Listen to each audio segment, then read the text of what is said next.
just go ahead and get started if you guys are ready. Yeah, let's do it. All right. So Jason Sussberg and David Alvarado, congratulations on your film We Are as Gods, making its world premiere at South by Southwest. And I want to thank you guys for taking the time to have this conversation with me about the film. I really appreciate it, and I'm excited about this.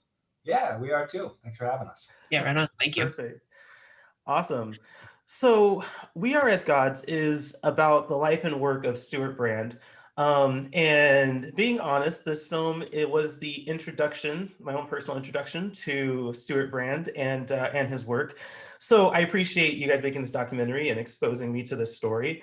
What about Stweart's story stood out to you and made you decide to make this documentary? Well, one of the biggest things, he has such a varied life, so you really have to pick and choose what you're interested in because it's so varied. But for us, climate change is such a major, major problem right now.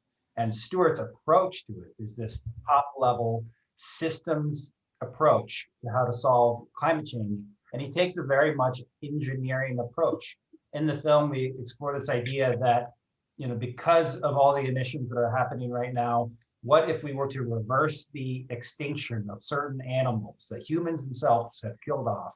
And then by reversing that extinction, resetting the ecosystems that they used to live in and inhabit, thereby reducing carbon overall on the planet.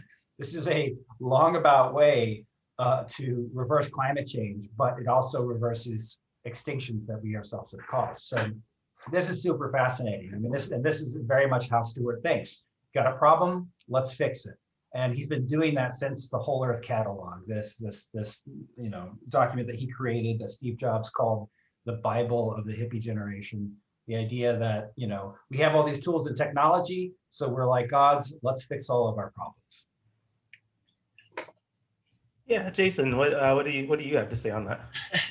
I mean, yeah, the title of the film really does capture what we set out to do, which was to show Stewart's worldview from LSD to personal computers to climate change and extinction. We have these awesome abilities, let's use it, but we have to use it wisely. The second part of the quote is also important, which is we are as gods and we might as well get good at it. And so this sort of call to action, it gives you, agency. It's like, well, heck, we can do something about this in a world where we feel so kind of, hamstrung and incapable of making any decisions politically. Maybe we can engineer our way out of it using new tools. But, it all comes down to wanting to introduce Stweart to the world that everybody lives in, which is Stweart Brand's world, whether it's through the catalog or through the iPhone in your pocket. Like Stweart Brand helped create the world that created these items. And so we wanted to draw attention to this extraordinary individual.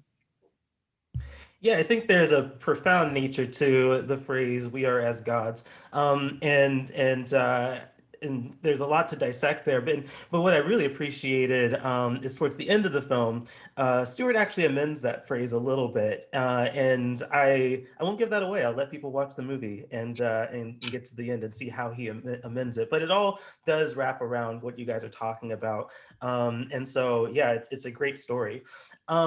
When you guys embarked on covering the topic of Stweart and how he approaches science and climate change and all of this, what was your initial goal with the documentary? And did the final product, or I guess how much did the final product of the film align to what you initially set out to do?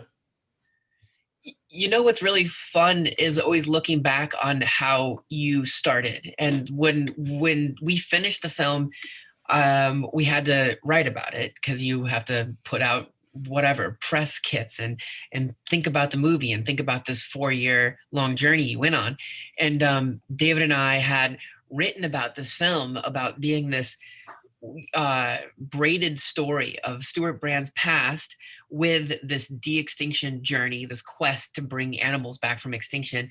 And if we could somehow braid the story together, that would be a success. And looking back at our old promotional materials and the grants that we wrote and the materials that we put forth to get funding from investors, it's actually pretty close to the story that we set out to tell. Like even to even the closing scene in the movie is not to say that we're brilliant geniuses who figured out like how to perfectly execute a movie based on an I thought idea. that's what you were saying.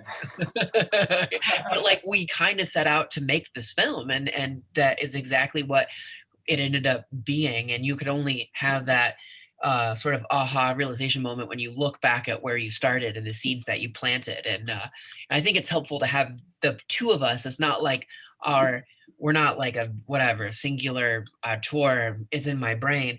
It's the fact that we're kind of bouncing these ideas back and forth, and you can kind of see David's fingerprints all over it and my fingerprints all over it, and somehow we kind of synthesized this vision, and it was the film, for better or worse. People might hate it, but at least it was the film we set out to make. Yeah, David, what do you think, David? Yeah, I mean that sounds right. That's my experience too. I mean, you know, we certainly knew that Stweart was complicated. So in some sense, we knew that the film was going to be this onion layer, you know, unpeeling, and how do you know, what are we going to discover in there? And so we found a bunch of unexpected, brilliant, wonderful things in Stewart's life, and we knew we'd find some of that. But it was the process that was really rewarding of really digging into his life and seeing what he's about, both in the past and today. Yeah, and it is fascinating. I think the onion analogy is a good way of putting it, because there is a lot that you guys cover with Stewart in this documentary, and it's all very interesting in seeing what his goals are and how he's working towards achieving those. So great. I'm happy to hear that it turned out pretty in line with what you guys were hoping for. So you both have worked together, collaborated on a few science-oriented documentaries in the past. I'm interested in how We Are As Gods compared to previous docs that you've made, like as far as the process of producing it. Yeah. Well, I will say that, you know, our last film was about Bill Nye, the science guy. This is somebody that people our age, you know, grew up watching on TV or in middle school, you know, on a rainy day. And so it was a totally different experience to go around pitching, hey, we've got Bill Nye, you know, we're embedded in his life. We're going to tell you who the guy behind the bow tie really is. That was a different kind of pitch than, hey, there's this guy you've never heard of. Trust me, there should be a film about him. So it did feel a little different in the pitch process.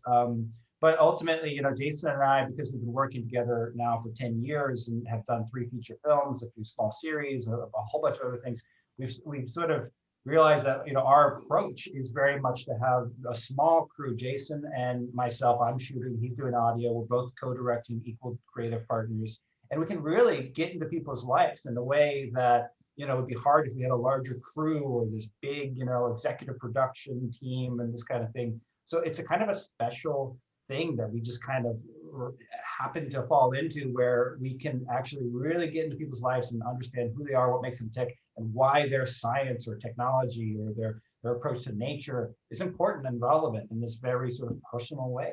And so we're just really excited about continuing that process and making more films. Yeah, Jason, do you have any input on how this process compared to other things you've done? Yeah, I mean, David said it best, but it really it is we have made 3 films together, and they have followed the same sort of trajectory as far as it takes about 3 years to make. You know, there's a lot of difficulty. The hardest part is probably just like raising money, and every film we've raised money differently. With Immortalist, we kind of did it on our own. We kind of, you know, by lying, stealing, and cavorting, we figured out how to make that film happen. And then with Bill Nye, we had a Kickstarter campaign that was like at the time was the biggest documentary campaign ever. And then this film we funded entirely through a partner at Stweart Press. And so the funding has always been different, but it's kind of followed the same trajectory, where a year of pre-producing and fundraising, a year of shooting, and then a year of editing. Of course, there's overlap. We shot throughout the entire 3 years. We edited as we went, but it's sort of I think we have this kind of boutique way of making handcrafted cinema through this 3-year process. And something that we hope to get more efficient with. But it's these films have kind of followed the same way of making it. We've also been lucky enough to have the same collaborators for all three of our feature films that we've done independently, with the same editor and same producing team. So it feels like we've honed our skill set here working on this third film, and we'll see what happens afterwards. I think we're both looking forward to not doing an indie film again, and hopefully having a partner come on board earlier. But it's every film has a different trajectory, but they've kind of all fallen in this way of doing it.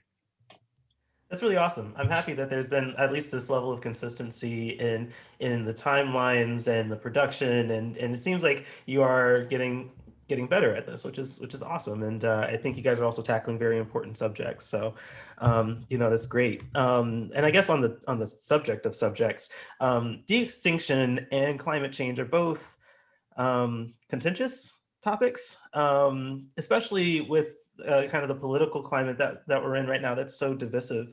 So kind of two-part question. How do you want audiences to respond to this film? And how do you expect audiences will respond to this movie? Great question.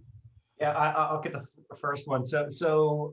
Yeah, well, I'd want audiences to walk away not thinking, oh, that was a film promoting de-extinction or saying why de-extinction is such a terrible thing. I'd want audiences to walk away saying, oh, wow, should we be doing de-extinction? Is that a viable way to fight climate change? What does the science say about this? What do scientists feel about this? We want conversations to get started. That's really what the film is our intention with the film. Yeah, what people will think, I don't know. I mean, do you have a guess on that, Jason? We haven't shown it to anybody. I almost want to ask you what you think. Yeah, I mean, it's funny, you kind of have this audience in your mind and how they're going to react, but you never know until you let the film out into the wild. The frustrating thing about this process is we've been in hibernation for a year, and we were supposed to put this film out last year, and because of the pandemic, we're now just getting out in the world. So I have no idea how audiences are going to react to it. But, we'd like to think that, here's the deal. We have climate is changing. Animals are dying off. Species are going away. The question shouldn't be like, hey, should we let species go extinct? Or should we let runaway climate change happen? It should be like, well, we all should agree the world is warming.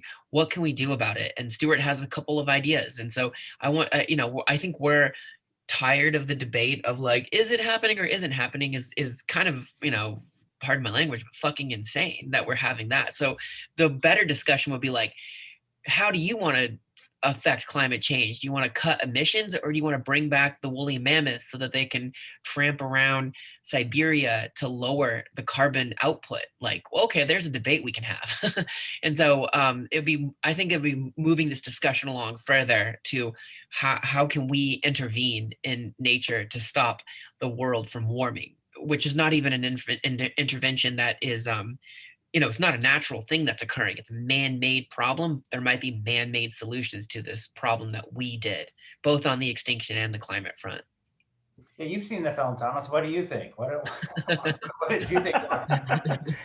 I do appreciate how the topics are presented, and I think what you guys are talking about with starting a conversation is certainly what this movie kind of perpetuates. I think there are scenes with debates on the topic of de-extinction, and Stweart doesn't win all those debates.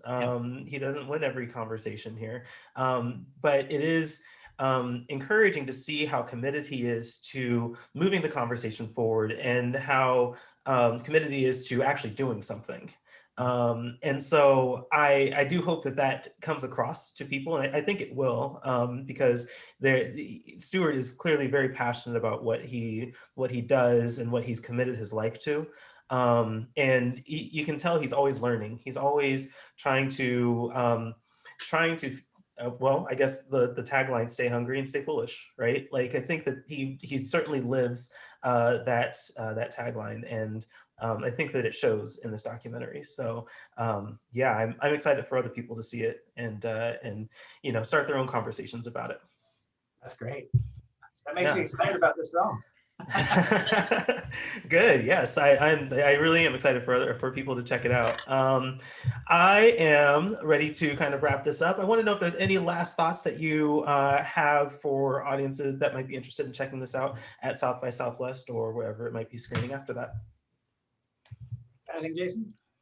I mean, I guess final thought, I will, I'll say that, Stweart's life is extraordinary from everything that he has done, but it's something that, the issues that that we explore in the movie, they're about technology and LSD and computers and woolly mammoths, and they're all very sexy, but at the core of it is a tale of the tale of a human who has had their own struggles with mental health and depression. And so a lot of these issues about whether or not we should bring back extinct animals or change the climate, they all start with the human at the center of it. And so even if this is sort of out there, wild, bleeding edge scientific weirdness, at the core of it is a human who feels feelings and has deep thoughts. And so we're hoping that everyone will watch it and recognize a piece of themselves in the story, because Stweart really bared his soul, sharing everything about his life and his struggles, and whether it's divorce or depression or whatever everybody goes through in life. And so we hope at the center of it there's a human tale that people can resonate with. Couldn't have said it better myself. Perfect. Great.